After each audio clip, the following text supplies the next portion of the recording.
Listen, decluttering can be tough enough without running into roadblocks along the way. So let's talk about how you can either avoid them entirely, or if you do come up against one, how you can go around. Let's go.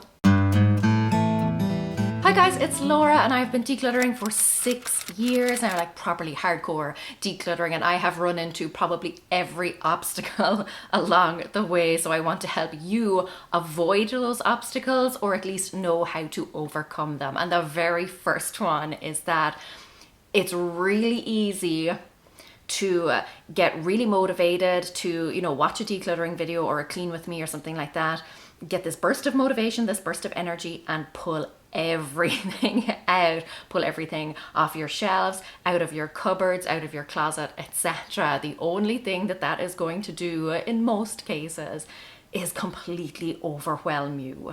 I am sure that you have experienced that. Now, if you are a seasoned declutterer like myself, maybe you can do that. Sometimes I will pull everything out of my closet, etc. But if you are maybe starting out on your decluttering journey, or you do frequently find yourself overwhelmed in those situations, then break everything down into subcategories. And I mean teeny tiny subcategories. You can never really go too small with a subcategory, because years ago I had this where I thought, I don't have that many toiletries. I'm not really into like cosmetics or skincare or anything like that. So I thought I'll just pull out all my toiletries in one go. This will be a really simple process. Oh, no, it was not. So if in doubt, start even smaller. Like I said, you can always build on that success, but it's very hard to pull everything out and then decide that you just can't handle it and you're just going to shove it all back in. That's very demoralizing. So start small, and then you can continue to take pieces out bit by bit. You can do a tiny subcategory and then continue on from there, do another subcategory, and you will still get the entire space done if you have the energy and motivation to continue. Whereas if you pull everything out and then you run out of energy, or something else crops up, maybe you have a family emergency, or maybe it's just dinner time before you know it and you have to down tools, that's not great. That's going to break your momentum, and it's going to be much harder to pick yourself back up and get back in the groove. It doesn't even have to be subcategories. You can also limit it by time. So you're going to set a timer for maybe 15 or 30 minutes. You're going to work until the timer goes off, and then you're either going to take a break, or if you still feel motivated and you still have the energy, you can continue the job. By breaking it down, you're not going to get that overwhelmed feeling. You're going to know that there is a break coming up very soon, that there is a finish line in the near future, and that is going to spur you on. But if something does crop up, or you do run out of energy, you have still completed a task.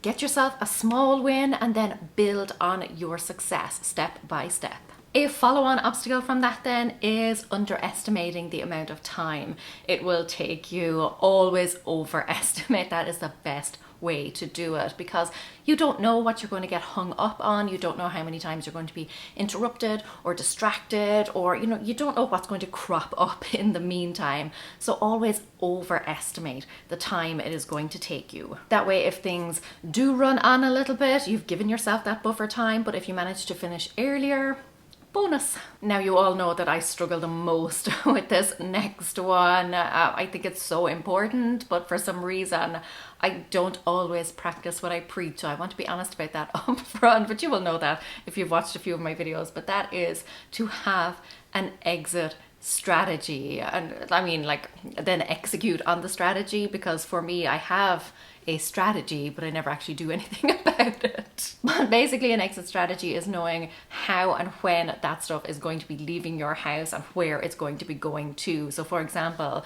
are you going to be trashing everything? Are you going to be donating it? And if so, where are you going to be donating it to, and when are you going to be going there? And it's not just about, having that strategy, knowing how and when and all that, but it's actually allowing the time to do that, because, and this follows on from the last point, which is, giving yourself enough time. But very often we give ourselves time to actually go through the stuff. We don't give ourselves time at the end to actually do something about that stuff, to actually, take it to the charity shop or shred all the papers or whatever it may be. If you're like me, you get to the end of a job and you think, that's it, I'm done, hooray. And then there's a big pile of stuff sitting there that has been decluttered technically, but it's still there. And at that stage, you know, I've run out of mental energy, I've run out of physical energy. So you really need to incorporate your exit strategy into the whole decluttering process. Maybe you won't get rid of it immediately, that's not what I'm saying, but have that plan, have that idea of when it's actually going to be leaving your home. Have a specific deadline. So let's say you declutter throughout the week, and you know then on a Saturday or Sunday you're going to be dropping it off somewhere, or you're going to set aside time this evening or tomorrow morning to shred all of those papers or to recycle them. So have your exit strategy, know all the hows and whens and wheres and all of that sort of stuff, and give yourself the time and the energy to actually follow through. I'm gonna have to get this like tattooed on my forehead or something, because this is the one that I fall down on all the time. All the time. Now, another roadblock then, and I'm sure again that you have experienced this, but it is, you know, even if you break things down, you're in the middle of the process and then you start to feel overwhelmed. It just seems like there's still so much to go, or you've run out of energy, you've run out of motivation, you just do not want to look at things anymore, or maybe you've come up against something and you're really agonizing over it. It was a really tough decision to make, and you're either still in the middle of that decision, or you've just finished making that decision after a prolonged period and now you just do not want to face anything else. Or maybe you got over enthusiastic, despite my first point, and you did pull everything out and now you're just sitting there regretting your life choices. This is where you should use the box method. I spoke about this in my last video. It is essentially where you just box everything up. You take everything off the surfaces, etc., any kind of visible clutter, and you put it into a box, and then you just slide it to the side. But it is for when you are feeling very overwhelmed and you just need a really quick win. Like, you need to get to the end point, you need to get to the reward before you can feel re-energized. Maybe you need to get to the end and then take a break and then come back to it. But if you have been slogging away at something for a long time and you are feeling incredibly demoralized and de-energized, then the box method can be great. Box up the remainder of the stuff and just move it aside so that you can get the visible win. You can feel that little, you know, success, I don't know, like spark, I guess. And you would still have to deal with the stuff, you know, but another day when you feel like you can face things, like you can face into things again. Now, I would use this sparingly. Okay, this is for decluttering emergencies. It's for those times where you have been slogging away and you've hit a wall. You really just feel that you cannot go any further. It has completely depleted you. And you need something, like you need a reward, you need a win under your belt so that you can feel like you actually achieved something, that it wasn't all completely in vain. This next one was a game changer for me. This helped me to let go of a lot more than I thought I could. But have you ever felt that kind of separation anxiety, particularly for things? This is where it's kind of strange. Maybe you haven't seen something for a long time. You pull it out of the bottom of a box or the back of a drawer or a cupboard or something, and you haven't seen it maybe in years. But all of a sudden the thoughts of being parted from it are like, no, I couldn't do that. Even though you have happily lived without it and had completely forgotten about it. But there are other things then, same thing, where you think like you can't remember the last time you used them, you don't know if you will ever use it again, but the thought of being separated from it brings up all of those fears and anxieties, all of that, what if I need it, all of those types of things. So what really helped me was actually giving myself permission to keep it. I know that sounds silly, bear with me. When you are decluttering, sometimes you can kind of feel this internal pressure or this obligation to get rid of things. You know, after all, that is the object of the whole thing. Like, that's why you are decluttering. So you can start to feel this pressure, like that you have to get rid of things, and you will then fight that. Basically, there will become this internal struggle and you will start to feel all of those anxious separation anxiety feelings by actually sitting down and saying, hey, you know, if I want to keep this, I'm allowing myself to keep this. If I want to keep every single thing in this pile, then I will. That makes it much easier, because then it feels more like a choice. I know that sounds silly, like I said, but when you are decluttering, it can feel like I have to get rid of things. It can feel like you don't have a choice. Like you've started on this, so you have to follow through regardless of the consequences. Like you have to get rid of something. Otherwise, what was the point? Whereas when you give yourself a little bit of grace and you just sit down and you think, you know what? If I decide that I want to keep everything here, that's okay. Decluttering is not about having to get rid of something. It's about parting with the things that are no longer serving you. So giving yourself that permission, that can make all the difference. It has made all the difference to me. There are no hard and fast rules. You don't have to get rid of something. You don't have to get rid of a certain amount of something. If you want to keep it, you can keep it. And very often just the whole idea of that, giving yourself that permission, can actually relax you and make it okay for you to let that thing go, because you know that if you wanted to, you could keep it. It's not about having to let go of it. It's not about being forced to separate from it. It is making a conscious choice and a conscious decision to let it go. Another huge roadblock then, and I hear this from people all the time, how do you know the difference between loving something and just liking it? Where is that cutoff point? So in the KonMari Method, she talks about something sparking joy. And very often people will ask me, like, how do I know if something sparks joy for me? And the answer, kind of irritatingly, is that you just know. I know that's really annoying to hear, so I want to give you a more practical example of how that might work. Find something in your home that that you absolutely love. We all have at least one thing where we know that we could not bear to be parted with. We love it so much. Use that as your benchmark. So when you hold that item, when you think about that item, how do you feel when you think about the thoughts of, being parted with it, or if you ever lost it or something? Consider that, use that as your benchmark then, and then compare other items to that. Do you get the same feeling or even close to the same feeling out of other items? Now, I want to go back on advice that I gave years ago. And when I say go back on, I mean reverse what I said. Years ago, I would have said, if you are not sure about an item, if you're not sure whether you love it or not, chances are you don't, and therefore just let it go. And nowadays, now that I have matured a little bit and gone through this process so many times and have a little bit more experience under my belt, I would say if you're not sure about an item, keep it. I think err on the side of caution, err on the side of no regrets, rather than getting rid of it and then realize, because sometimes it's only when you're parted with something that you realize how much you actually wanted it. And sometimes that's, a false feeling. It's just that separation anxiety. You don't really want that thing, but once it's gone, your brain starts to try and make up all reasons why you shouldn't have done that.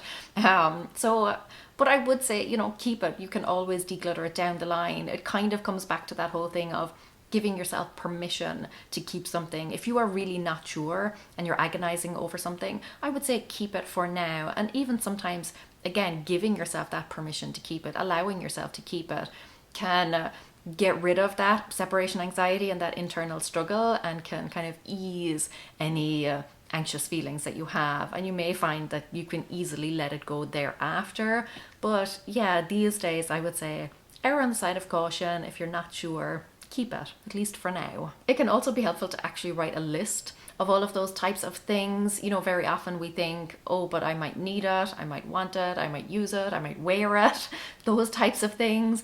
Whereas if you write it on a list and then you revisit the list in 6 months, you will very easily be able to see which things you didn't actually use, even though you said you were going to. Maybe you have, a summer dress, for example, and it's coming into summer and you think, oh, well, I'm definitely going to wear that dress because, it's summer weather now. But if summer has come and gone and you did not wear that dress during all that time, chances are you probably were never going to wear it. If at the beginning of the season you said, I'm definitely going to wear this thing, and at the end of the season you had not worn it, that's a good indication. So if you feel that would be helpful for you, write your list and then revisit it in 6 to 12 months, and you will very quickly see what you didn't actually use, even though you thought you might. Ooh, these next two then are kind of interrelated, and they are big stumbling blocks. Let me tell you, the first, and I learned this lesson very early on, that was thinking that you're going to make money thinking that you will save something and you will sell it and get some of your money back. It's, I would say 9 times out of 10, just not worth it unless the thing is very valuable or very kind of like trendy or something. Now, your financial situation may dictate that you have to sell some things, and that's perfectly okay. But if it is not a case of needing the money, then what I would say is consider what you have to do to earn that money. Very often you will have to put in a lot of time and energy, taking pictures, writing descriptions, uploading things to a certain site, fielding messages and questions, maybe dealing with time wasters. There is a lot that can go into it. So are you willing to trade your time and some of your frustration for the money that you will get for that item? Again, if it's like a big ticket item, maybe it will be worth it. But I would say double the amount of time that you think it will take to sell this item and have the amount of money that you think you'll make from it. For me personally, I would rather just donate everything, and I have donated things that I could potentially have sold and made some money, but to me I would just rather donate it, have somebody else get it for a great price, and also then have it benefit the charity of my choice. I feel that's kind of a win-win-win all round. Makes me feel good, makes them feel good. It's a damn sight easier to just drop something off at a charity shop than it is to go through all the faff of selling online. No, tried it, hated it. Next one then, related to money, and that is worrying because you spent a lot of money on something, like feeling like you can't get rid of it because you spent a lot of money on it. This used to be the case for me, particularly with clothes. I occasionally, when I was younger, would buy like designer items. Sometimes still do, not quite as much. When I was younger, didn't have that much money. When I did buy something like that, it was a significant amount of my money at the time. So when it came to getting rid of them, I was like, no, I couldn't do it. I spent X amount of money on this. Didn't matter that it was sitting in the wardrobe like unworn, or that I had worn it once or twice. Maybe I had outgrown it in the sense that I had like grown up and wasn't wearing that style anymore, or outgrown it like physically, just my shape had changed. What I will say here, this was a light bulb moment for me. I realized the money was gone. Like, that was it. I was not getting that money back. Sure, I could try and resell it. I did sometimes try that, but very often, again, just was not worth it, was not getting anywhere near what I had originally paid for it. So the money is gone and it's not coming back. Like, it doesn't matter if I wore that thing. Like, let's say I felt bad because I hadn't worn it, but if I hadn't worn it, there was a reason for that. It didn't fit well, or I didn't really like it, or whatever. Wearing that thing was not going to make me feel better. Best to get rid of the item, let someone else get their money's worth out of it, but just get it out of your closet. All it's doing is making you feel guilty. And it doesn't matter how long you keep that item for or how many times you wear it, you're not going to feel better about the situation. Best to just send it on its way and completely forget about it. Learn the lesson for next time. Okay, I feel like I've gone through loads there, but I have loads more. So if you'd like to see a part 2 to this video, then definitely let me know in the comments. If you are looking for more like specific obstacles, let's say for a particular category, like specific obstacles when it comes to going through clothes, specific obstacles that you will face when you are going through papers, that is all included in my decluttering course. Every single category comes with a specific set of obstacles that relate to that particular category. You can check out the link in the description, but yes, if you would like to see a part 2 to this where I kind of discuss more general obstacles that you will face, definitely let me know. And until next time, go raibh míle maith agaibh, agus feici méid sibh go luath. Slán!